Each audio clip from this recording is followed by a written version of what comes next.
Welcome to Reddit Echoes, where we tell the stories no one dares to say out loud, and give voice to the thoughts many only whisper in their heads.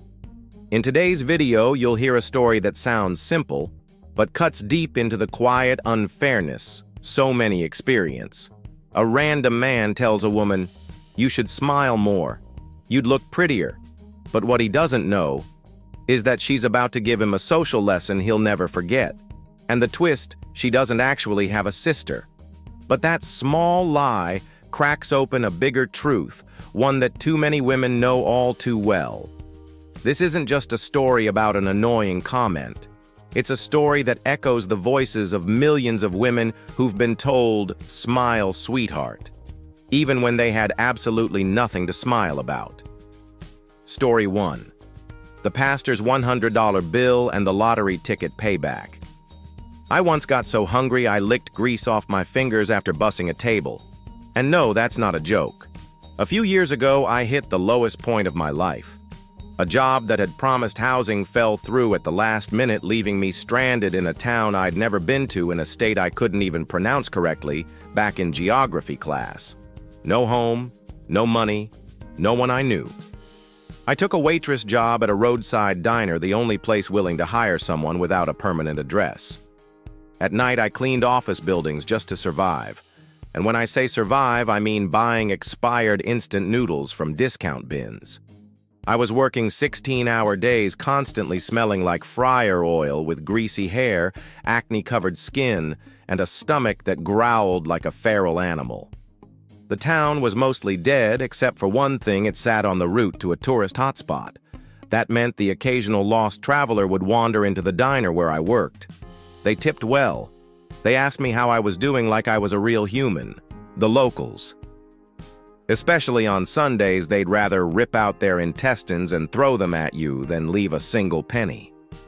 I remember one particular Sunday like it was etched in my bones. A family of 6 came in, loud and cheerful, 3 stacks of pancakes, 2 plates of bacon orange juice, and laughter bouncing off the walls. I served them like a robot, polite, efficient, and desperately clinging to the one thing that kept me alive: tips. When they left, I spotted a $100 bill on the table. My heart stopped. I looked around, no one had come back for it. My hands shook as I picked it up. But instead of the familiar green numbers on the back, there was a sloppy Bible sermon printed in bold. And in bright red text, "Faith brings true wealth. Come to our church for the only treasure that matters." They had printed their church name, address, even stamped it. Professional, elaborate, and infuriating. I stood there like an idiot holding God's money while my stomach howled from not eating since the night before. As I turned to slip it into my pocket to throw it away later, the father from the family returned, smiling. "You should thank the Lord. There are things more valuable than money." Then he walked off like some saint, handing out divine wisdom to us earthly peasants. I didn't thank anyone. I swallowed my tears, kept serving customers, and ate moldy bread in the restroom during my lunch break. Fast forward 1 year, things had improved a little. I was living with a new friend in a shared apartment. We even had a cat. I named her Tipsy, because she showed up right after a night of 0 tips and a near breakdown. Life was still precarious, but better than sleeping in a car and using napkins as washcloths.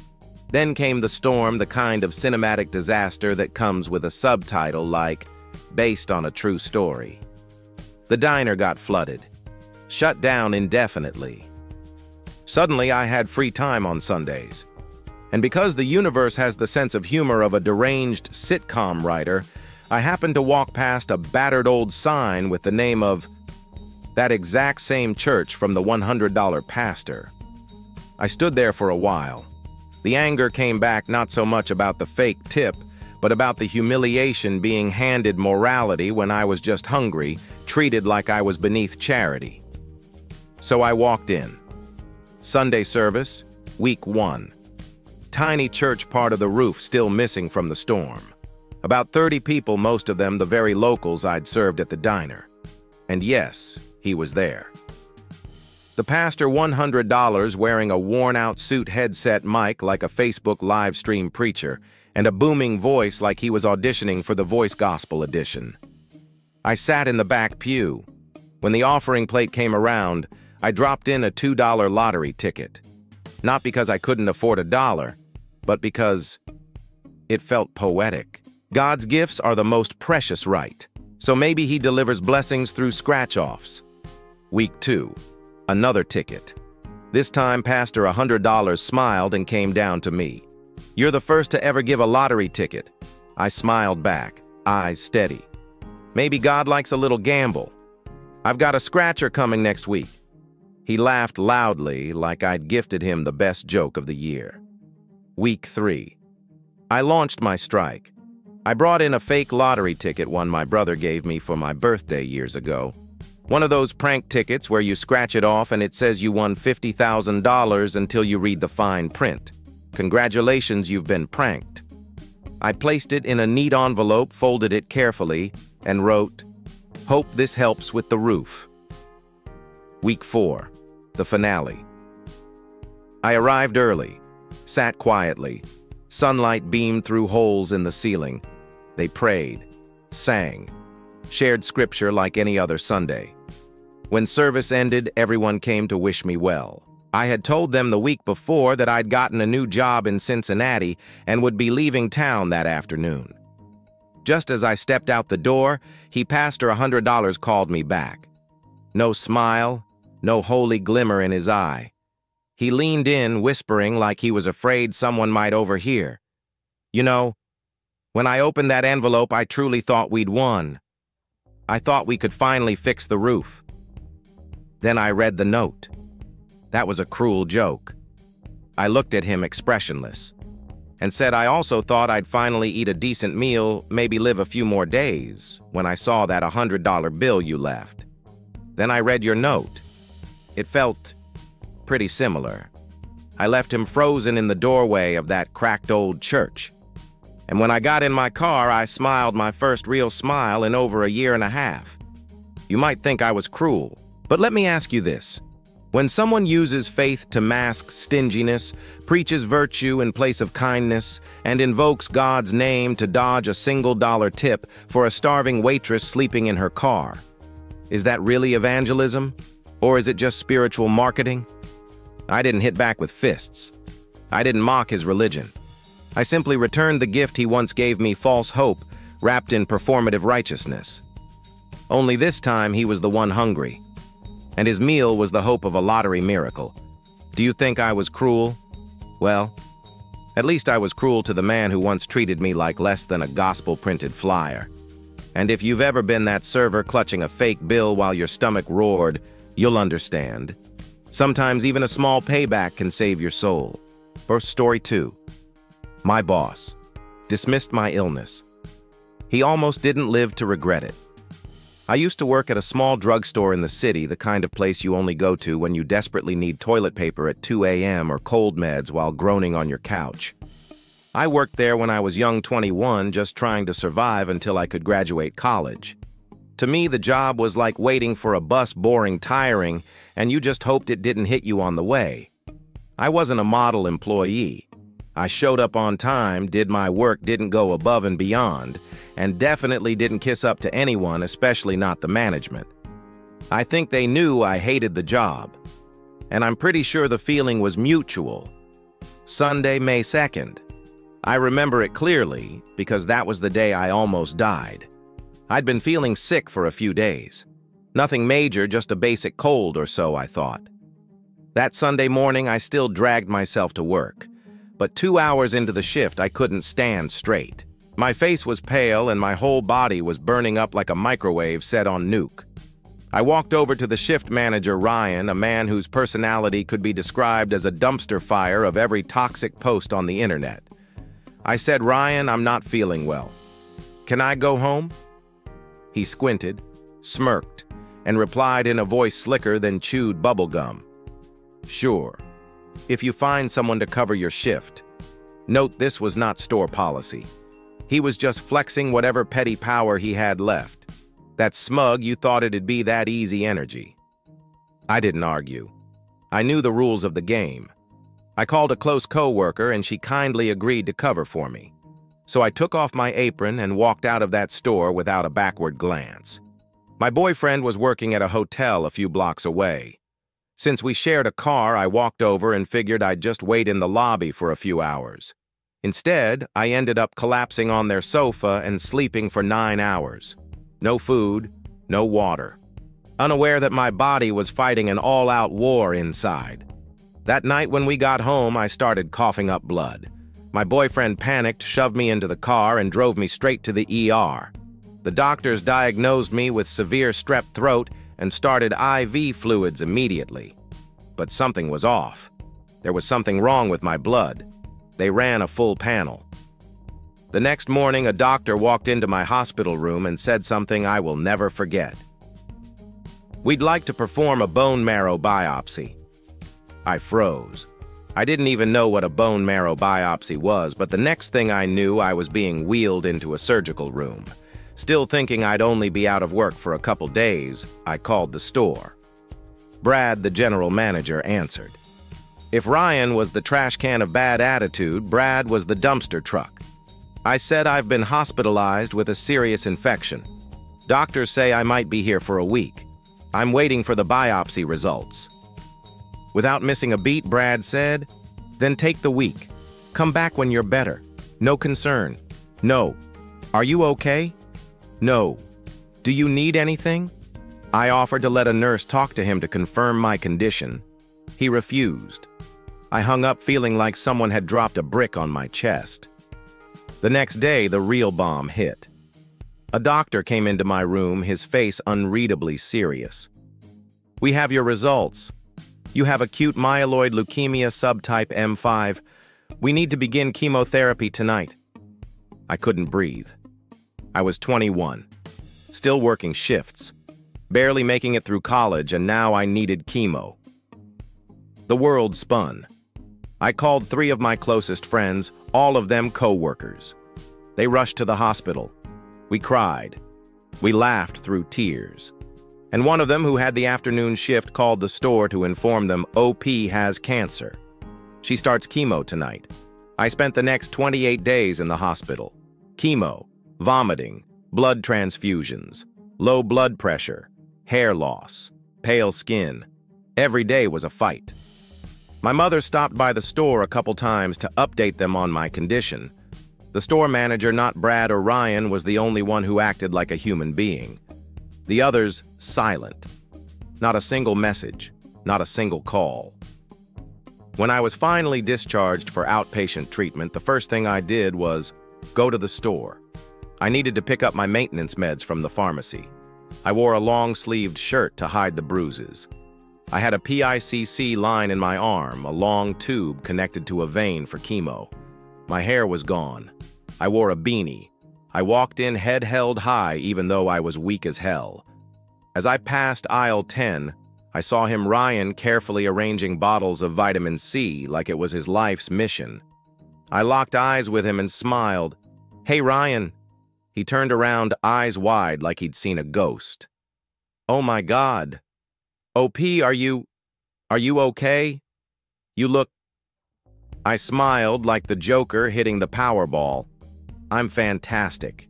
Good thing I went home that Sunday, huh? Otherwise, I'd probably be 6 feet under right now."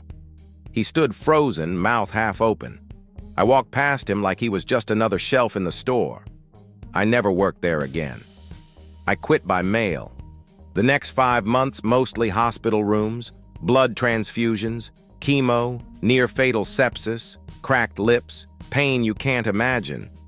But what I remember most is Ryan's face. That looked like he was the one about to die. From shame. You might think I'm petty for remembering all this, but to me it's not just the past. It's a lesson you never know what someone is battling.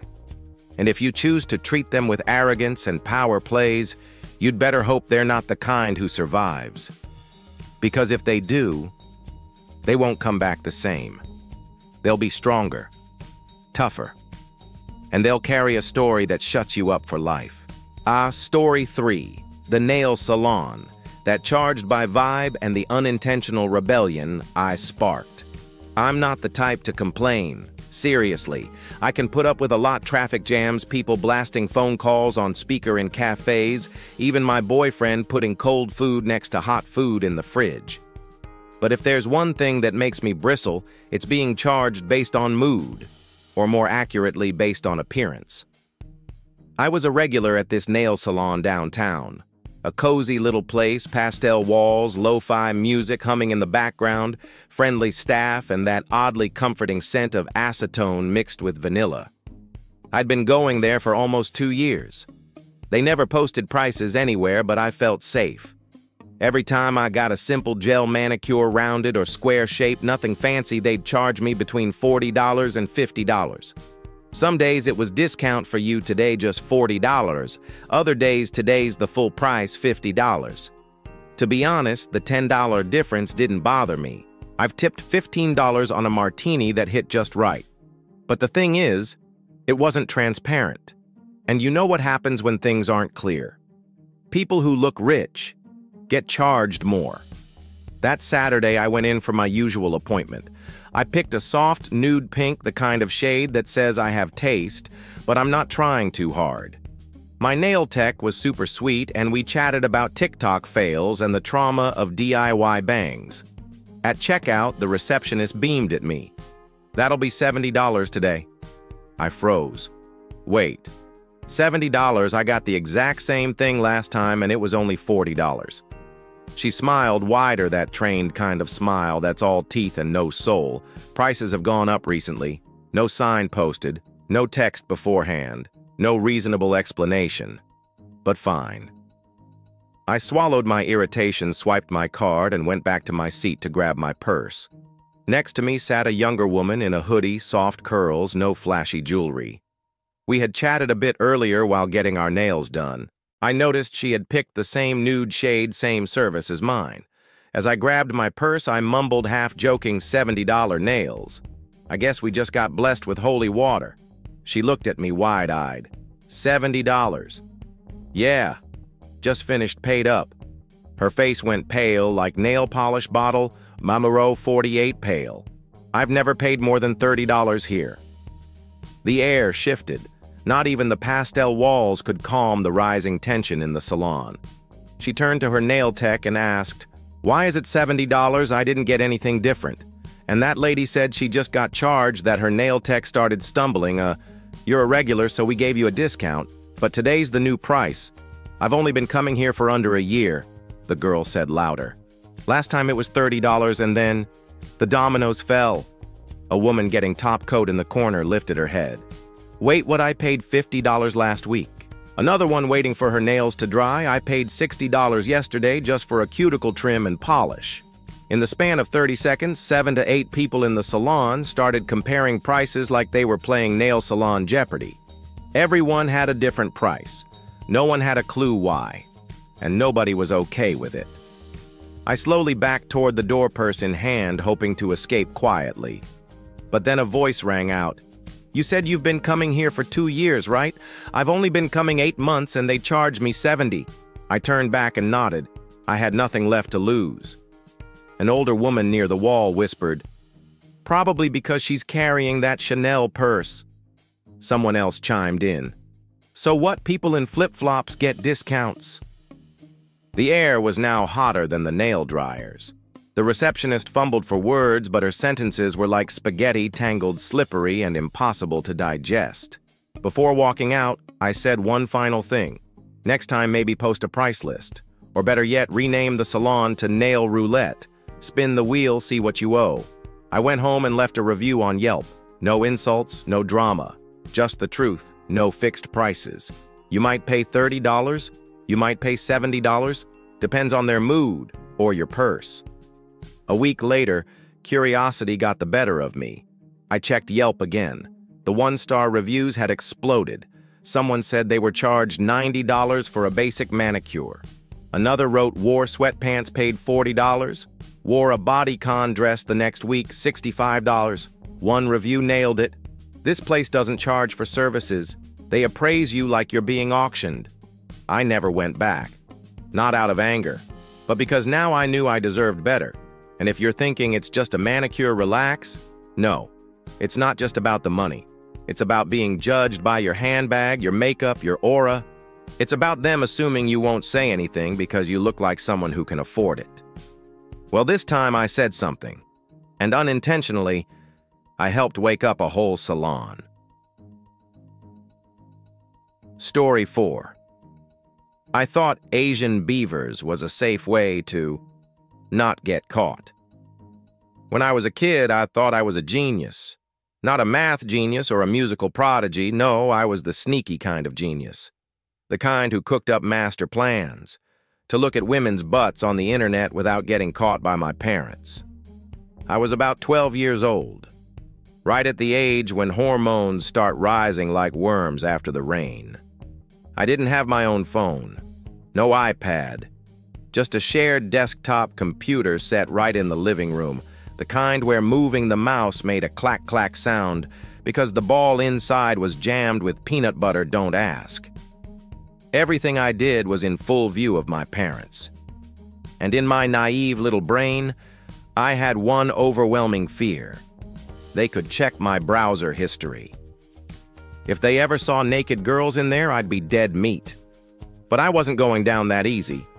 One day I came up with a strategy that even now terrifies me because of how stupid it was. I thought if I use an innocent-sounding word, something wholesome, non-sexual, then Google won't raise any alarms. Even if my parents see it, they can't blame me. So I picked the search term beaver. Yes. Beaver as in the animal.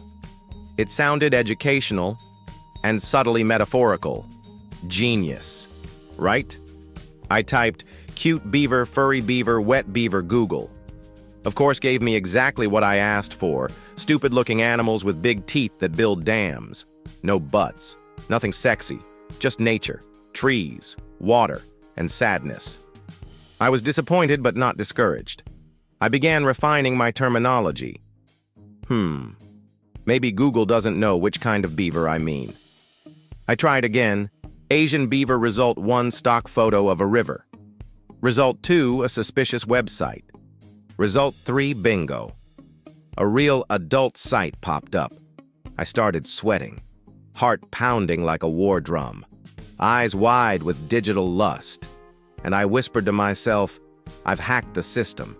I felt like a 12-year-old spy who'd just broken through a CIA firewall, like Ethan Hunt, but horny. I even bookmarked the page, but I gave it a clever name, 6th grade biology project. Genius. Who would suspect a thing? And then, 2 days later, we were having dinner when my dad, the quietest man in our family, suddenly looked up and asked, "Hey, did you search something called Asian beavers the other day?" I froze. My spoon dropped into my soup with a splash, the same sound my dignity made when it hit the floor. What?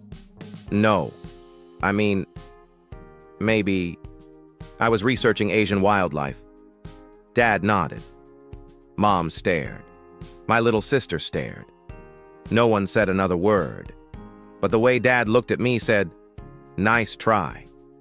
But I invented sneaky son. I crawled to my room, turned off the computer, opened the window, and almost jumped out from pure shame. I'd been caught. And the worst part, I thought I was safe. I thought Google had my back. But Google snitched. Hard. You think that's where it ended? Not even close. 2 weeks later, my mom discovered her browser had opened to a sketchy site. She wasn't even home when I planted it. But I had left one of those websites running in a tab, cleverly hidden behind a Word document. So when she closed Word, boom, there it was. And I just so happened to stroll into the room at that moment, standing right behind her, and yelled, "Mom, what is that?" She freaked out, scrambled to close it. "No, that's not mine. It was already open." "Oh, like those pop-ups you were warning me about, right?" Yes. Exactly. Yes. I set a trap and recreated the crime scene so she would feel the horror of a pop-up. You might think I was evil, but really, I was just a 12-year-old boy, trying to be believed when I said, "Mom, I don't look at that stuff." Now I'm pretty sure she'll never check browser history again. Did I learn a lesson? Absolutely. Google isn't stupid. Parents were once teens, they know everything. And if you're going to name a bookmark 6th grade biology project, at least make sure the folder it's in says advanced math for consistency. I didn't get punished that year, didn't get banned from the computer, but every time I walked into the living room while my parents were on the desktop, they'd smile. That smile that said, "This little idiot thinks we don't know." Now I'm grown. I've got my own devices, an iPhone, a VPN. I know how to wipe history clean, but I'll never forget the day I thought Asian beavers was my secret key to hacking the internet. Not because I was brilliant, but because that was the first time I realized I might be smart, but my dad is diabolical. Story 5. My boyfriend got mocked for his dancing, so I danced with his critic and struck back with every step. I used to take dance lessons for a few years when I was a teenager. Nothing professional, just enough to avoid making a scene on the dance floor or stepping on someone's toes. My boyfriend, on the other hand, is the complete opposite. Clumsy, a little stiff, not very active, but adorably the "I'll try my best for you" type. Honestly, he doesn't have to dance well to charm me. All I need is that he's willing to dance with me, and that's enough. But of course, there's always that one guy who doesn't know how to shut up. We went to a German-style folk festival, beer sausages, puffed-up instruments like cartoon tubas, and a crowd full of old people wearing snowflake sweaters in the middle of summer. At this event, there was a mandatory traditional group dance. You know, the kind where everyone has to join in, whether they know how to dance or not. My boyfriend and I joined in, and honestly, he did better than I expected. No flailing limbs, no stepping on toes. He looked nervous, but I held his hand and smiled to calm him down. And then he appeared. This guy from the group's slicked back hair, a shirt ironed so crisp, it probably had its own personality, and the gaze of someone who genuinely believes he's the center of the dancing universe. After the dance, he sauntered over, looked my boyfriend up and down, then turned to me with a half-joking, half-condescending grin. "Your boyfriend should probably practice a few more steps before stepping out here. Looked a little rough." My boyfriend gave a polite smile. I did not. I looked him straight in the eye, took a sip of beer, then set my glass down. "Want to dance with me?" Then he raised an eyebrow and smiled with smug confidence. "It would be an honor. I've always wanted to dance with someone who actually knows what they're doing." "Oh, sweetheart. You just volunteered for a verbal bloodbath disguised as a dance." The next song, Argentine Tango. For those who know, that means close. Like body to body, face to face, cheek to cheek close. The kind of dance where you can whisper anything in your partner's ear and still look like you're seducing them. I placed my hand on his shoulder, let him hold my waist, and gave the slightest smirk. "Let's begin." "So, how long have you been dancing?" 4 years, he said proudly, like he held a PhD in dance theory. I smiled, tilted my head slightly. "Oh, really?" I assumed longer. "You move like someone who's still figuring things out." He flinched for half a second, then responded. "What was that?" "Oh, nothing. I just meant, maybe it's not your fault. Some people are too busy to practice regularly. I dance every week. Then even more impressive, I assumed this was someone's once-a-month hobby." We turned. I leaned in closer, whispered, "Do you usually dance with a regular partner?" "No." "Why nothing? Just, I could tell from how you lead." His patience started to fray. I kept going. "Have you tried any other activities like yoga? It really helps with balance." "I think my balance is fine." "Oh, I must be mistaken. I just thought, maybe there's a better fit for your natural strengths." Every sentence I delivered was like a dance step deliberately placed, striking right at the heart of his ego. His face began turning red, and not from the movement. As we spun for the final turn, I ended the routine with a smooth glide, took his hand, leaned in, and whispered, "Thank you. Don't worry. Everyone learns at their own pace." He nodded, stiff as a wax statue left out in the sun. I gently patted the back of his hand like consoling a child who just got destroyed in a school spelling bee. From across the room, my boyfriend was laughing so hard he had to crouch down. When I returned to him, he asked, "What did you say to that guy?" I shrugged. Just gave him a few helpful tips. He really needed them. After that night, the guy avoided me like I was handing out flyers in a parking lot. But the best part, my boyfriend walked taller, not because I defended him, but because he saw that I didn't need to yell or call anyone out. I just danced and whispered in all the right places. I didn't fight. I didn't insult. I didn't raise my voice. I simply used what I was good at, grace and subtle sarcasm, to put an arrogant jerk back in his place. Story 6. He told me I should smile more, so I gave him a reason to shut up forever. There's a type of man out there not dangerous enough to call the cops on, not rude enough to scream at in public. But they exist, like the faint, relentless buzz of a mosquito in your ear, persistent, annoying, and invisible to everyone else. Until you snap. I call them the smile coaches.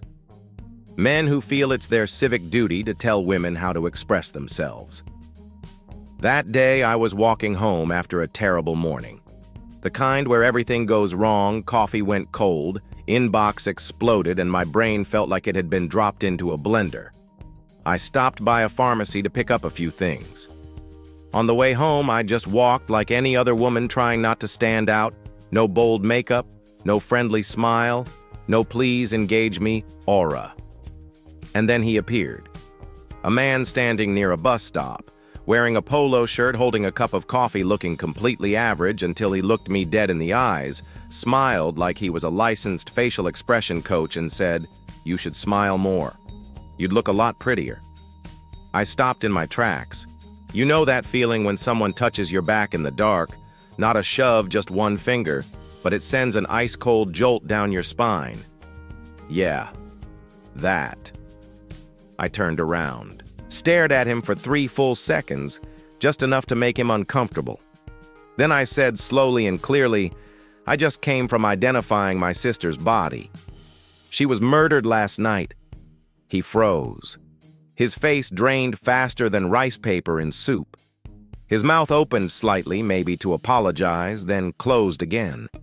His hand clenched his coffee cup like it was the only thing keeping him grounded in a world where he had just become the villain.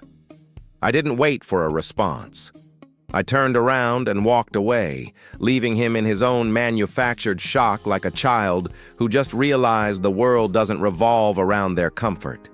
And if you're sitting there feeling shocked right now, let me be honest, I don't have a sister. I'm not proud of lying, but I don't regret it either. Because the issue here wasn't his suggestion. It was the assumption that I owed him a pleasant face, that I existed in public space, and he, a random stranger, had the right to edit my emotions with a cliché. Afterward, I shared the story on Reddit, and what surprised me wasn't the reactions, it was how not alone I was. Another woman commented I was walking to work serious-faced because I had to present a big project. A male intern said, "Smile a little, why so tense?" I turned and said, "My dad died. This is my first day back after the funeral." He turned green, never said another word. Another reply from a high school teacher going through chemo said, "I wore a dreadlock wig for Halloween." A security guard joked, "Bad hair day, huh?" I replied, "No hair day. I have cancer." He apologized so much, even the receptionist felt bad for him. We weren't sharing these stories for pity. We were sharing them to remind each other no one owes strangers their pleasantness. No woman owes a man a smile. Men are never told smile more. You'd be more approachable. No one comments on their faces when they're focused, tired, or just existing. But women. We're trained to look friendly, smiling, pleasant, and approachable, even when our world is falling apart inside. I once heard a quote that stuck with me. "If I don't smile, I scare you. If I do smile, you think I'm flirting. So what exactly do you want?" You might say I overreacted, but I didn't lash out to insult him. I said what I said to make sure he never says that to the next girl. Because next time, she really might have just lost her sister, or her mother, or her best friend. Or maybe she's just having a short day, and one stupid comment about her face is enough to push her over the edge. If you're a man reading this, and you've ever said, "Smile, sweetheart. You look so much prettier when you smile, I don't hate you." But I do want to ask, what exactly were you hoping for? A fake grin, a grateful thanks, or just that warm little power buzz from making a stranger react? I'm not saying all men do this, but enough do that. Every woman has a story. A moment when she was told to smile, when it was the last thing she wanted to do. And if you don't believe me, ask any woman. Trust me. She remembers. And that's today's story about a simple comment, and the kind of reply that leaves the whole world silent for 3 seconds. Not because it was cruel, but because it was true. Because no one owes anyone a smile. No one owes the world a friendly face. The only thing we owe is the freedom to express our real emotions. If you've ever had to pretend to be okay just to seem pleasant to others, know this: you're not alone. And if you've ever expected that forced pleasantness from someone else, maybe it's time to rethink before your words become an invisible knife. What do you think of this story? Have you ever experienced something similar? Share your thoughts or your story in the comments, because here we listen to every echo. Don't forget to subscribe to Reddit Echoes and turn on the bell so you never miss a story. Because sometimes, a story told out loud is exactly what someone needs to finally stand up.